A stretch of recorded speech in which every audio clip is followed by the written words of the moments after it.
Lighter Buddha films ಬ್ಯಾನರ್ನಡಿಯಲ್ಲಿ ನಿರ್ಮಾಣಗೊಂಡ Su from So ಸಿನಿಮಾವು ಜುಲೈ 25ರಂದು ತೆರೆಗೆ ಬರಲು ಸಜ್ಜಾಗಿದ್ದು, ಚಿತ್ರದ ಡ್ಯಾನ್ಸ್ ಆಂಥಮ್ ಎಂಬ ಹಾಡು ಲೈಟರ್ ಬುದ್ಧ ಫಿಲ್ಮ್ಸ್ ಯೂಟ್ಯೂಬ್ ಚಾನೆಲ್ನಲ್ಲಿ ಬಿಡುಗಡೆಗೊಂಡಿದೆ.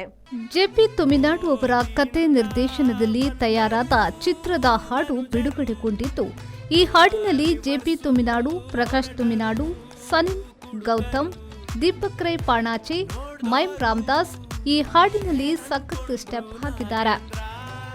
ಡ್ಯಾನ್ಸ್ ಆಂಥಮ್ ಹಾಡು ಅನುರಾಗ್ ಕುಲಕರ್ಣಿಯವರ ಕಂಠದಿಂದ ಅದ್ಭುತವಾಗಿ ಮೂಡಿಬಂದಿದೆ. ರಾಜ್ಬೀರ್ ಶೆಟ್ಟಿ ಸಾಹಿತ್ಯವನ್ನ ರಚಿಸಿದ್ದಾರೆ. ಈ ಹಾಡನ್ನ ಸುಮಿತ್ ಕೆ ಡೈರೆಕ್ಟ್ ಮಾಡಿದ್ದು, ಹಾಡು ದೊಡ್ಡ ಮಟ್ಟದಲ್ಲಿ ಸೌಂಡ್ ಮಾಡಲು ಲೈಟರ್ ಬುದ್ಧ ಫಿಲ್ಮ್ಸ್ ಯೂಟ್ಯೂಬ್ ಚಾನೆಲ್ನಲ್ಲಿ ಬಿಡುಗಡೆಗೊಂಡಿದೆ. ಸಿನಿಮಾವು ಜುಲೈ 25ರಂದು ತೆರೆಗೆ ಬರಲು ತಯಾರಾಗಿದ್ದು, ಸಿನಿ ಅಭಿಮಾನಿಗಳು ಕಾತರದಿಂದ ಕಾಯುತ್ತಿದ್ದಾರೆ. ಬ್ಯೂರೋ ರಿಪೋರ್ಟ್, ವಿ4 ನ್ಯೂಸ್, ಮಂಗಳೂರು.